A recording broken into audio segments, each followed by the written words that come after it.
부모의 마음은 항상 자녀들에게 대해서 애절합니다.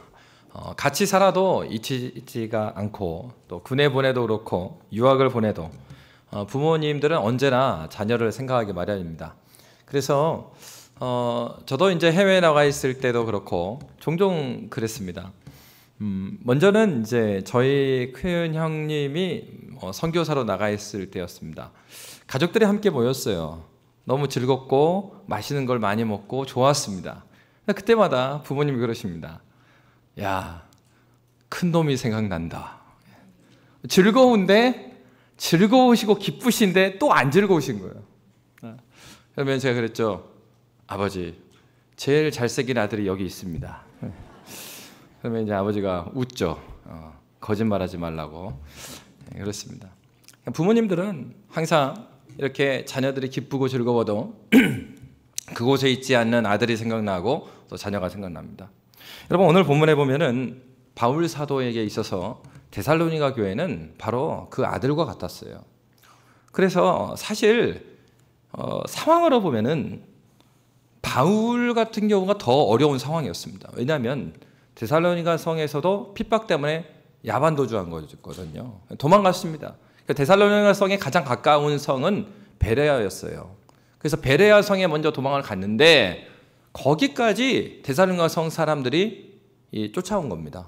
그래가지고 베레아 성에 더 있지 못하고 아덴으로 또 옮겨가게 됐습니다. 그러니까 사실은 바울과 같은 경우는 이제 바울이 이제 서신서에도 그렇게 기록하지 않습니까? 자기를 죽이지 않고는 먹지도 자지도 않겠다고 하는 사람들이 40명 있었대요.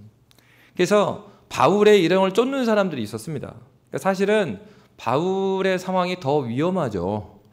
그럼에도 불구하고 바울은 자기의 그러한 핍박받는 상황을 당하게 되니까 누가 생각나는 거예요?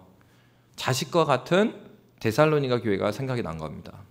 그래서 오늘 배경은 바로 그런 배경입니다.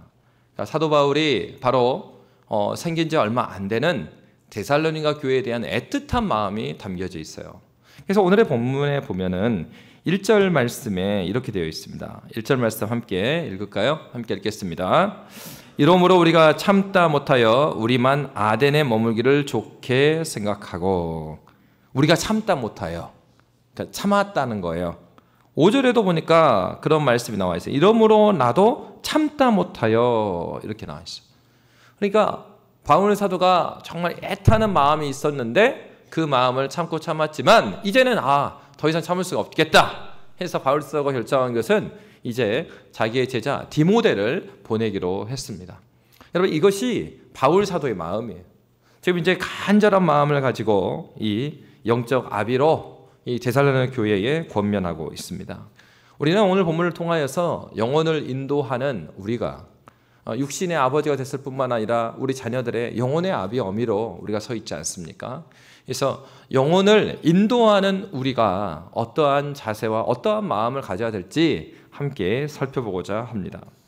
오늘 함께 읽은 말씀 2절 말씀을 함께 읽도록 하겠습니다. 2절 말씀 함께 있습니다. 우리 형제 곧 그리스도의 복음을 전하는 하나님의 일꾼인 디모데를 보내노니 이는 너희를 굳건하게 하고 너희 믿음에 대하여 위로함으로. 아멘. 여러분, 그렇습니다. 첫째로 바울이 이야기한 것은, 바울은 이 디모데를 보내서 전하고자 하는 건 이 데살로니가 교회의 성도들을 굳건하게 하기 위해서 디모데를 보냈습니다. 여러분, 영혼을 인도하는 사람은 이 영혼들, 맡겨진 영혼들을 굳건하게 하는 일을 주님께서 하라고 하시는 겁니다. 그러니까 우리를 자녀, 육신의 자녀 우리가 주셨잖아요. 근데 이 자녀들이 계속해서 마마보이가 되고 파파보이가 되고 뭐 그러한 사람으로 키우려고 하는 게 아니잖아요. 우리는 하나님께서 우리에게 주신 자녀를 건전한 건강한 사회인으로 키워내야 될 의무가 있습니다. 마찬가지로 영적으로는 건강한 그리스도인으로 세워나가는 것이 우리의 의무입니다. 그래서 사도는 첫째로 말한 것이 디모데를 너에게 보낸 이유는 굳건하게 하려 합니다. 굳건하다는 것이 무엇입니까? 견고하게 한다는 거예요. 바울 사도는 여기에서만 굳건하다는 말을 쓴 게 아닙니다. 로마서 1장 11절에 보면 바로 동일한 말씀이 있습니다. 우리 로마서 1장 11절 말씀 제가 함께 읽도록 하겠습니다. 내가 너희 보기를 간절히 원하는 것은 어떤 신령한 은사를 너희에게 나누어 주어 너희를 견고하게 하려 함이니라. 아멘. 굳건하게 하다, 견고하게 하다 하는 것입니다. 여러분, 교회의 사명은 다른 데 있는 것이 아니에요. 교회는 무엇입니까? 교회는 우리예요. 건물이 교회가 아니고 이 건물은 교회가 모이는 장소죠. 우리가 교회 되었습니다. 그럼 부르심 받은 우리의 사명이 무엇인가? 그거는 그리스도 예수를 알지 못하는 자들에게 그리스도의 복음을 증거해서 그들이 영적으로 태어났을 때 그들을 견고하게 하는 거예요. 그래서 성경에서 어떻게 말하고 있습니까? 모든 성경은 하나님의 감동으로 했다고 그랬어요. 그래서 그 성경을 통해서 첫 번째 목적이 뭐라고 그러냐면 성도라 하여금 온전하게 하고 선한 일을 하기에 부족함이 없게 하려는 것이다. 그러니까 먼저는 주께서 우리를 먼저 부르신 온전하게 하는 것이 우리에게 사명으로 주어졌습니다. 그러니까 교회가 해줘야 될 일은 뭐겠어요? 성도들이 말씀에 굳건히 서서 온전하게 되도록 도우는 거예요. 사도 바울은 사실은요, 지금 도움이 굉장히 필요한 시기죠. 쫓기는 시기이고, 그리고 이렇게 쫓기다 보면 바울을 도와주려고 하는 사람이 있겠습니까? 없겠습니까? 없죠. 왜요? 아니, 바울을 지금 데살로니가 성에 또 이 마게도냐 지역에 무리를 일으키는 어떤 우두머리로 보고 있는데 그 사람들이 아니 그런 사람하고 같이 동조했다가 자기가 어려움을 당하면 어떡합니까? 그러니까 바울 같은 경우가 오히려 도움이 필요한 때입니다. 근데 바울 사도는 이렇게 말하지 않았어요. 너희는 나를 이바지하고 나를 서포트하고 나를 변호해라 이렇게 가르친 게 아니죠. 무슨 얘기합니까? 떠나온 데살로니가 교회를 견고하게 굳건히 하라라고 말하고 있습니다. 교회의 사명은 우리가 누구누구 홍길동이의 제자가 되는 것이 교회의 사명이 아니에요. 우리가 할 일은요, 영혼들을 내 제자를 만드는 것이 아니고 그리스도 예수께 접붙이는 역할을 하는 겁니다. 우리가 할 일은 주님께서 받으실 영광을 내가 뺏어가는 게 아니에요. 그런 면에서 여러분, 인간을 절대시하고 우상하는 건 굉장히 위험한 것입니다. 물론 하나님께서 세우신 목사님, 장로님, 권사님 귀한 분들이에요. 그렇지만 정말 그들을 우상화하고 그렇게 하면 안 되죠. 사실은 이제 유럽에 가면은 이제 종교개혁지 탐방을 하고 하면 거기에 보면 이제 종교개혁가들의 막 동상이 세워져 있는 지역들이 있습니다. 사실 엄밀히 말하면은 그 종교개혁자들은 동상 세우지 말아 그랬거든요. 사실. 그러니까 왜 그렇게 했습니까? 인간의 죄된 본성은 무엇입니까? 사람을 우상시하려고 하는 게 있어요. 그래서 성경에 보면 모세의 무덤이 어디 있는지 몰라요. 지금도 여러분 보십시오. 노아의 방주를 지금도 찾으려고 탐험하는 수많은 탐험가들이 있습니다. 그리고 지금도 예루살렘 성에 있었던 그 법궤, 언약궤를 찾으러 다니는 사람 지금도 있습니다. 이게 사람의 특성이에요. 죄된 인간은 그 언약궤 주신 이유가 무엇입니까? 언약궤 발견해갖고 막 장사하려고 그렇게 준 거예요? 언약궤는 하나님이 너희와 함께 하셨다는 언약적인 상징입니다.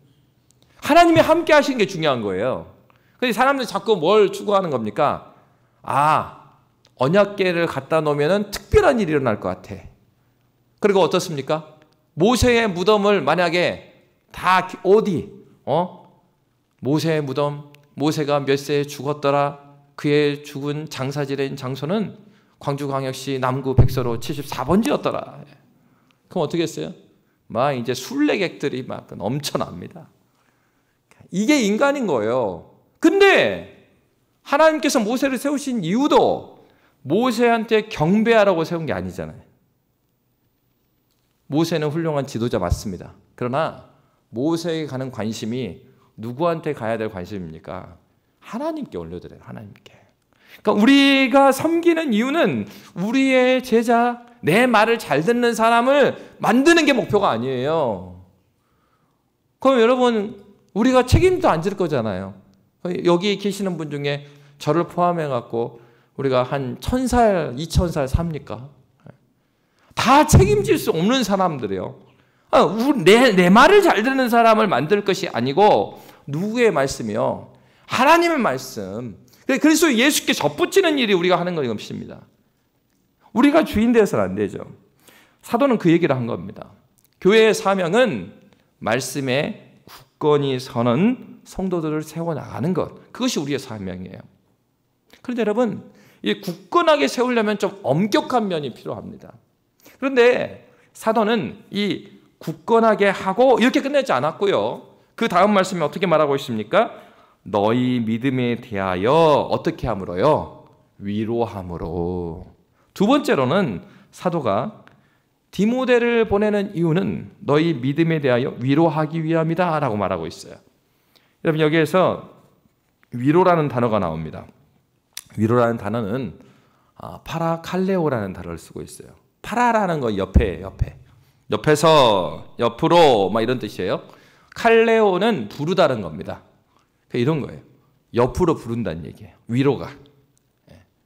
그러니까 위로는 이런 게 아니죠. 야, 너 거기 이렇게 이제 하는 게 아니고 옆으로 불러요. 길동아 잠깐만 와봐. 왜 오라 그래요? 어릴 때 기억해 보면은 그 한 번씩 그 외갓집을 가요. 시골에 할머니가 이제 외갓집에 계셔. 근데 외갓집 다 가면은 지금도 거기가 이제 다른 분한테 팔았는데 가 보면은 옛날 집입니다. 이렇게 딱 집이 있고 또 작은 채가 있고 맞은편에 창고가 있어요. 그 옆에 우물이 있고. 그러면 할머니가 딱 오면은 저희 삼형제가 와도 꼭 저를 딱 부르죠. 왜요? 삼형제 중에 가장 잘생긴 건 아니고요. 막내니까 부릅니다. 따로 불러갖고 데리고 가요. 어디로 가면 창고로 가, 창고로. 창고에 가갖고 뭐를 주냐면은 그 시골 약과 있잖아요, 약과. 그거를 이제 할머니가 꼼쳐놓은 거예요. 그래서 이제 첫째, 둘째도 있는데 저만 주려고 몰래 야, 시째 이리 와봐. 그래가지고 이제 창고에 들어가서 그 약과를 주셔요. 여러분, 그런 거죠. 시째 이리 와봐. 왜 작게 말해요? 가까이. 이 위로가 그거예요. 위로는 굳건하게 할 때는 어떻게 해야 됩니까? 이거 하면 안 되고 이거 저렇게 하고 굳건하게 세울 때는 그렇게 해요. 그런데 위로할 때 위로 받으시기 바랍니다. 이거 위로가 돼요? 이리 와봐. 그겁니다. 두 번째 위로라는 것은 바로 그래요. 믿음을 위로한다라는 것은 옆으로 부르는 거예요. 그래서 조곤조곤 타일러 주는 거예요. 그래, 네가 지금 핍박 가운데 있고 어려움이 있을 수 있는데 이러할 때 이렇게 일어서자. 교회가 하는 일은 그거라는 거예요. 우리가 영혼들을 섬기는 방식은 그거라는 겁니다. 그래서 여러분, 그 휘트니스 센터에서 그 일을 하시는 분들, PT를 해주시는 분 있잖아요. 개인적으로 운동을 가르쳐 주시는 분들. 저는 그분들이 왜 옆에서 이렇게 서 있고 막 이렇게 하느냐. 어떨 때 보면은 굉장히 이상하게 회원이 역기를 힘들게 이렇게 들고 있는데 이상한 자세로 그 머리 위에서 막 이렇게 쳐다보는 경우가 있어요.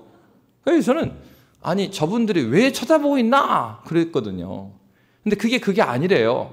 그러니까 쳐다보고 있는 게 아니라 옆에서 하나씩 올릴 때마다 자세도 봐주고 하나 둘 그러는데 이게 이제 몇 번 이렇게 하다 보면은 이 역기를 못 올릴 때가 있다는 거죠. 이게 막 서로 부르르 막 떠는 거예요. 이게 막 조금만 하면 올라가는데 못 올라가는 거예요.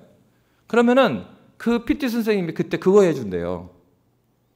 그렇죠. 해보신 분이 있네요. 탁 손가락을 대준답니다. 이렇게 탁. 신기한 게 사실은 선생님 손가락에 막 강력한 어떤 초능력이 있을까요? 초능력이 있대요. 회원들 말에 의하면 부르르 떠는데 손가락을요 이렇게 딱 대주기만 해도 그게 또 올라간다. 위로가 그런 거랍니다. 위로가. 신앙생활 하다 보면은요, 데살로니가 교회가 어떻습니까? 지금 생긴 지 얼마 안 됐어요. 신앙생활 한 지 얼마 안 됐습니다. 근데 핍박을 받잖아요. 그러면 어때요? 흔들립니다. 그래서 이 신앙생활 계속 살아가야 되냐? 이런 고민을 하게 된다는 거예요.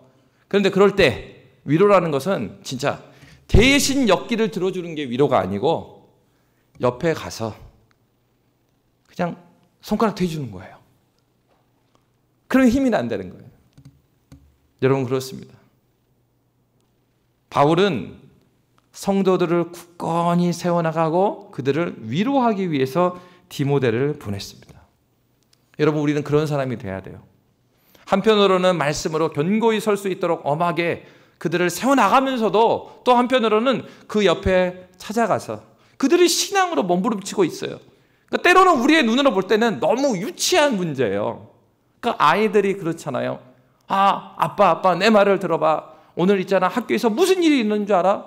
그럼 막 다 들어보면 정말 시도 다도 안 한 말이야 진짜. 그냥 막 그래서 보통 어떻습니까? 옛날 어르신은 야 쓸데없는 소리 하지 말고 숙제나 해. 근데 들어보면은 얘한테는 그 문제가요 부르르 이렇게 엿기를 들면서 뿌르르 올리듯이 자기 신앙에서는 열심히 살아낸 거예요. 그러니까 어른들이 볼 때는 이것이 별것이 아니지만 얘한테는 진짜 진지한 문제인 거예요. 진지한 문제. 하나님 말씀대로 살려고 하다 보니까 학교에서 이런 문제에 딱 부딪혀진 거예요. 그러니까 지혜로운 부모는 그렇다잖아요. 거기서 그래? 그러면은 그랬구나. 아빠는 어렸을 때 엄마는 어렸을 때 이런 일이 있었는데 이렇게 했던 일이 있었다. 이렇게 한번 해볼까? 손가락 탁 대주는 거예요. 여러분 그렇습니다. 교회는 때로는 아버지와 같이 또 어머니와 같이 영혼들을 세워나가는 것이죠. 세 번째로 바울은 이렇게 말하고 있습니다. 우리 3절 말씀 함께 읽도록 하겠습니다. 3절 읽습니다. 아무도 이 여러 환난 중에 흔들리지 않게 하려 함이라. 우리가 이것을 위하여 세움받은 줄을 너희가 친히 알리라. 아멘. 여러분 분명히 데살로니가 교회에는 환난이 있었죠. 그래서 바울도 3절에 보면 아무도 이 여러 환난 중에서 이렇게 말합니다.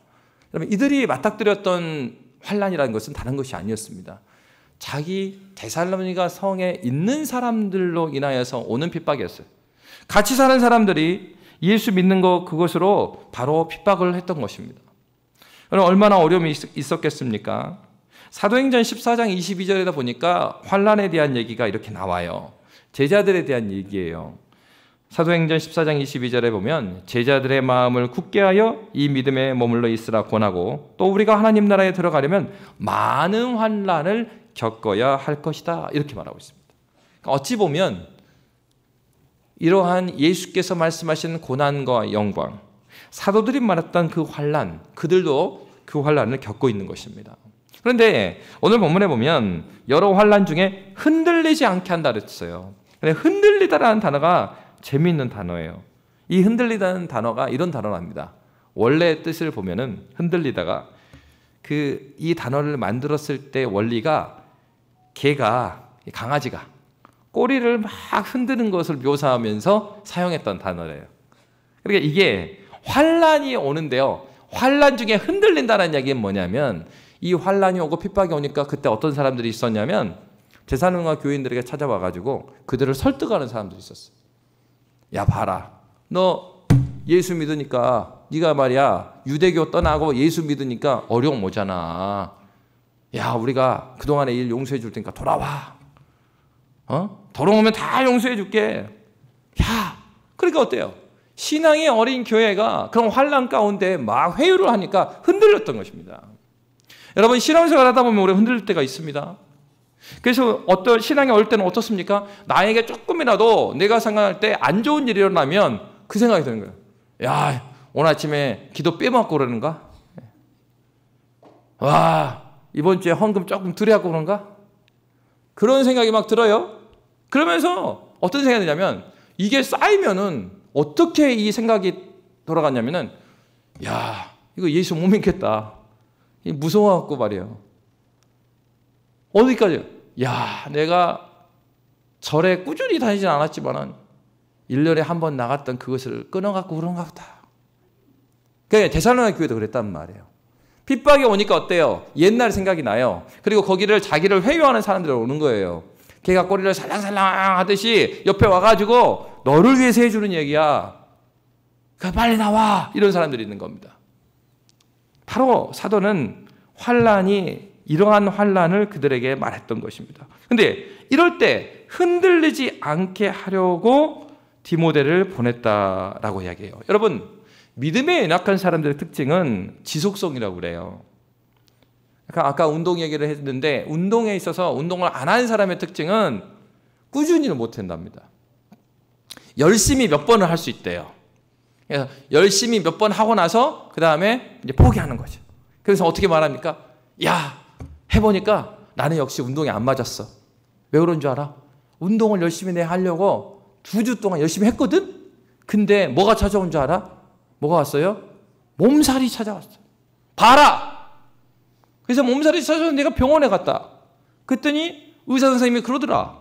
너는 운동 체질이 아니니 환자님은 약을 잘 먹고 잘 쉬어야 됩니다. 그래서 그 이후로 운동을 다 쉬었다는 거예요. 운동 못합니다 그렇게 하고. 운동선수도 근육통을 달고 다닌대요. 근육이 생기는 거는 나의 한계를 조금씩 뛰어넘으면서 생기는 거죠. 신앙이 생긴다라는 건, 영적인 근육이 생기는 건 가만히 있는데 생기는 일은 절대 없습니다. 그런 일이 일어나지 않아요. 주일날 교회 한번 딱 나와서 예배드리고 여러분이 신학의 근육이 생길 것 같습니까? 죽었다 깨어나도 안 생깁니다. 교회 섬길 때도 같이 섬겨 나가고 청소도 같이 하고 어려운 일이 있으면 같이 기도도 하고, 아니 그러면서 내가 교회를 더 가까이 알아가는 거예요. 더 깊게 알아가는 거예요. 함께 공유할 수 있는 내용이 하나도 없는데 어떻게 사랑이 생기고 무엇인가 알아갈 수 있을까요? 청춘 남녀가 언제 가장 많이 커플이 생기는 줄 알아요? 청년부 분위기가 제일 좋을 때 그렇습니다. 그럼 청년부가 분위기가 좋으면 어떤 일이 일어나죠? 이 친구들이 자꾸 수련회 가자고 그래. 그리고 자꾸 전도를 만들어요. 그리고 자꾸 기도회를 가고요. 자꾸 아울리치를 막 가. 그래 막 청년 목사님 와 우리 청년들이 막 목사님 너무 은혜를 받아요. 열정적으로 바뀌었습니다. 근데 거기에 보면은 정말 많은 사람은 그리스도에 대한 복음에 대한 열정으로 뛰어가는데 거기에 누구도 있어요. 그리스도 예수께 끌려서 가는 형제가 아니라 자매에게 끌려서 간 사람도 많아요. 그러면서 이제 거기에 부부가 탄생을 하는 거죠. 여러분 이게 뭐 나쁜 게 아닙니다. 무슨 얘기예요? 무엇인가 같이 섬겨나가고 신앙의 은혜의 경험, 이것이 있을 때 사랑이 생겨나고 우리 교회 같고 그런 것이지, 내가 교회에 등록만 딱 해놓고 예배만 나와요. 어떻게 이 교회에 정이 들겠어요? 그러니까 내가 교회에 등록을 한 것뿐만 아니라 한 그릇씩 나와야죠. 자, 세가지 공부합시다. 그럼 못 이기는 척하고 아이고 그래 전사님이 전화 주시는데 못 이기는 양육위원이 전화 주는데 그래 해주지 뭐, 그렇게 참석하시는 거예요. 참석해서 하나하나 함께 하다 보면 그 안에 사랑이 생겨나고, 왜요? 알아가니까. 사랑은요 갑자기 띵 생겨나는 게 아니라 알아갈수록 깊어지고 넓어지고 높아지는 겁니다.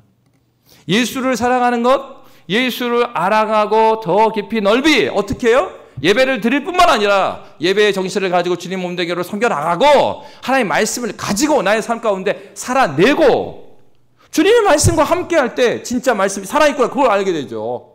근데 말씀을 말씀대로 받고 그거는 말씀을 딱 교회 나갈 때 교회 로비에다 맡겨도 가요.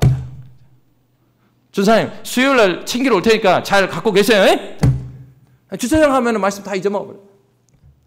그렇게 해갖고는 신앙이 안 생겨난다는 거예요. 여러분 사도는 너무나 잘 알고 있었습니다.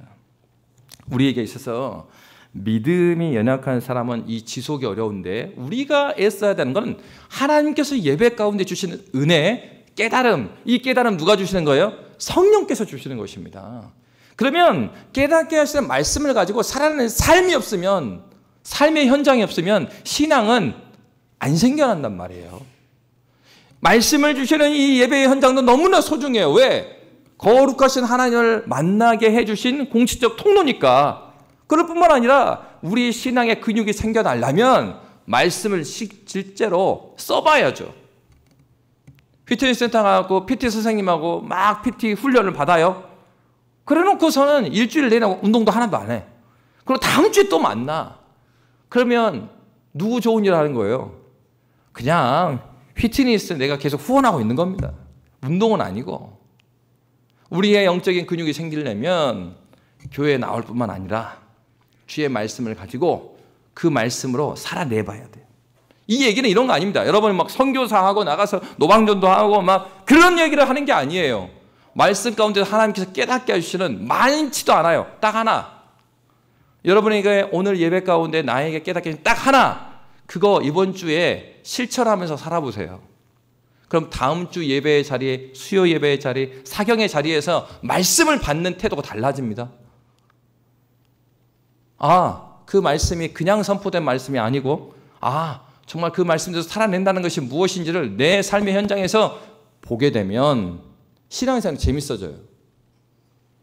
그러면서 믿음 생활에 있어서 믿음이 굴곡이 있는 게 아니라 꾸준하게 지속적으로 주님과 함께 걸어가는 그런 믿음이 생겨나는 것이죠. 여러분 그렇습니다. 성도에게 있어서 환난은요 상수랍니다. 이게 좀 어려운 말이에요. 이게 그러니까 수학 선생님들은 아는 상수. 저도 이 개념을 정확히 모르겠지만 상수라는 건 항상 따라오는 숫자라는 거죠. 항상. 그리스도인으로 살면 환난이 상수래요. 예수 믿는다면 환난은 반드시 온다는 것입니다. 오늘 본문에서 그렇게 어떻게 말하고 있습니까? 3절에서 아무도 이 여러 환난 중에 흔들리지 않게 하려 합니다. 우리가 이것을 위하여 세움받은 줄 너희가 친히 알리라. 행복을 위하여서 세움받았다 이렇게 말 안 했어요. 사도가. 무엇을 위해서 세움받았다고요? 이것을 위해서. 이것이 뭔데요? 여러 환난이요. 그리스도인은요 우리가 복복복 세상이 생각하는 복을 이야기하지만 성경은 무엇을 말하고 있습니까? 그리스도인의 부르심은 여러 환난이다 이렇게 말하고 있는 거예요. 왜 그렇습니까? 여러 환난이 없이 하나님 앞에서 성장하는 사람은 없기 때문입니다. 여러분 그렇기 때문에 우리는 홀로 신앙생활 할 수 없는 거예요. 함께 신앙생활 하고 공동체를 이뤄갈 이유가 바로 여기에 있습니다.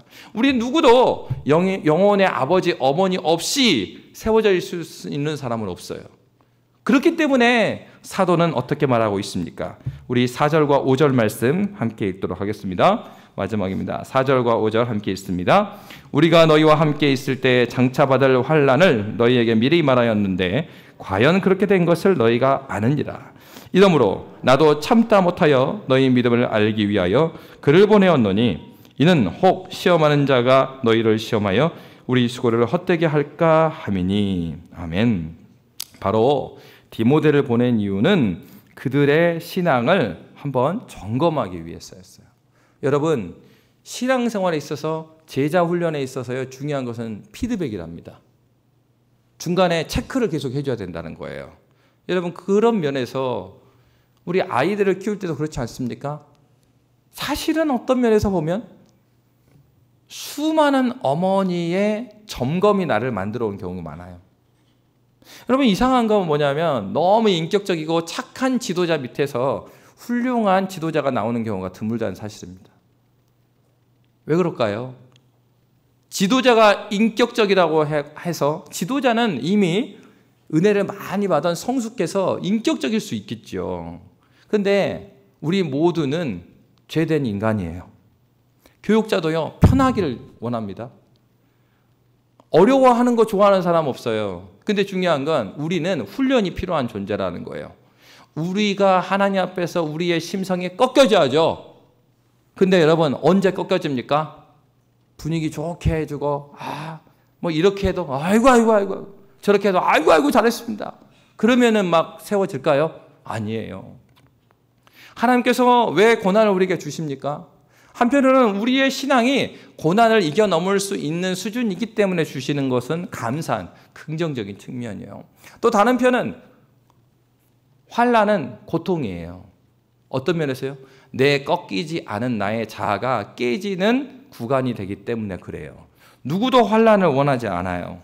근데 중요한 것은 성경에서 항상 모든 그리스도인은 우리가 이것을 위하여 환난을 위하여 세움을 받은 줄을 너희가 친히 알리라. 바로 이 환난을 통하여서 우리는 성장해 가는 것입니다. 아이들도 성장해 갈 때 자면서 막 애들이 소리 지를 때가 있어요. 아프대요. 어디 명확히 아픈 데가 없어요. 왜 그렇습니까? 얘가 자라고 있으니까. 성장통이 있습니다. 하나님께서는 때로 우리 이렇게 성장해 나가게 하십니다. 여러분 그렇습니다. 오늘 우리가 맡겨준 영혼들이 정말로 하나님 말씀에서 세워져 있는지 서로가 서로를 돌보아 주고 점검해 주는 사람이 되어야 됩니다. 또 다른 이유는 어떤 것 때문에 그렇습니까? 오늘 본문에 보니까 5절의 말씀에 보면은 이러므로 나도 참다 못하여 너희 믿음을 알기 위하여 그를 보내었느니 이는 왜냐하면 혹 누가요?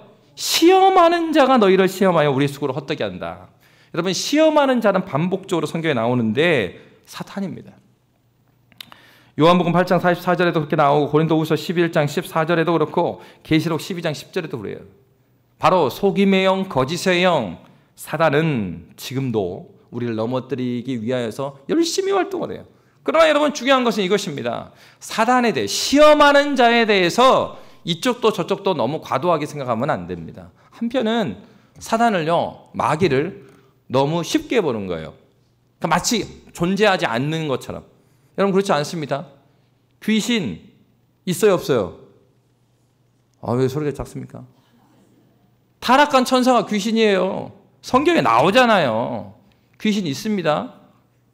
근데 이거는 귀신 있다 그러니까 오늘 교회 갔더니 예수 믿고 말이요 귀신이 안 나타나는데 목사님이 귀신이 띠야? 없는 줄 알았는데 귀신이 있어요. 타락한 천사입니다.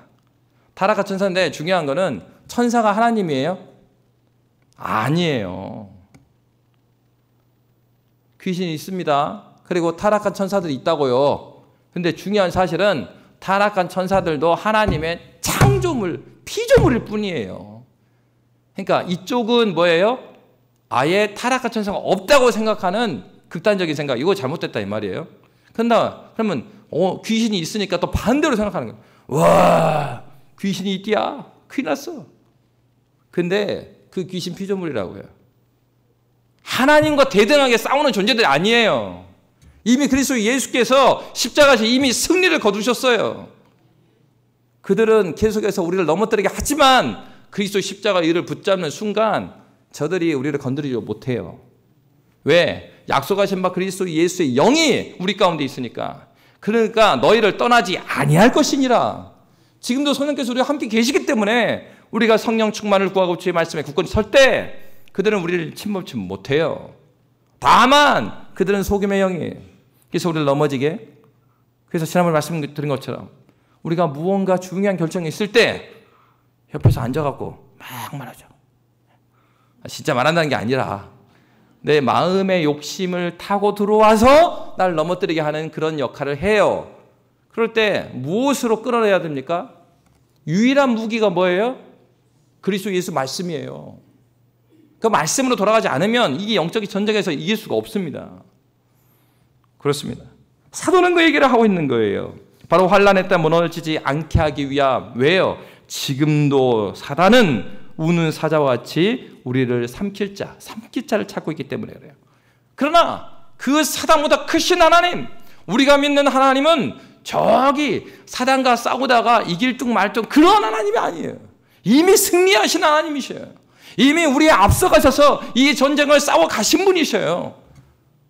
우리가 믿는 그 믿음으로 말미암아 너희가 세상을 이기느니라. 사도의 고백입니다. 여러분 그렇습니다. 우리 사역의 목표가 무엇이 되어야겠습니까? 사도는 데살로니가전서 2장 19, 20절에서 이렇게 말했습니다. 우리의 소망이나 기쁨이나 자랑의 면류관이 무엇이냐? 그가 강림하실 때 우리 주 예수 앞에 너희가 아니냐? 다 같이 읽을까요? 너희는 우리의 영광이요 기쁨이니라. 아멘. 우리가 하나님의 영광이요 기쁨이 된다고 합니다. 우리 옆에 있는 분들과 함께 인사 나누도록 하겠습니다. 옆에 있는 분을 바라보시면서 당신은 하나님의 영광이요 기쁨입니다. 그렇기 때문에 사도가 디모데를 보냈고 그들을 위해서 기도하였습니다. 사도가 사는 이유 8절에서 이렇게 말합니다. 우리 8절 말씀 함께 읽도록 하겠습니다. 마지막 절입니다. 8절 말씀 함께 읽겠습니다. 그러므로 너희가 주 안에 굳게 선즉 우리가 이제는 살리라. 아멘. 여러분들이 주 안에 굳게 서 있는 것, 그것이 바울이 산 이유이고 그리스도 예수께서 사신 이유입니다. 옆에 있는 지체들이 굳건히 서는 것이 여러분의 삶의 이유가 되시기를 주의 이름으로 축원합니다.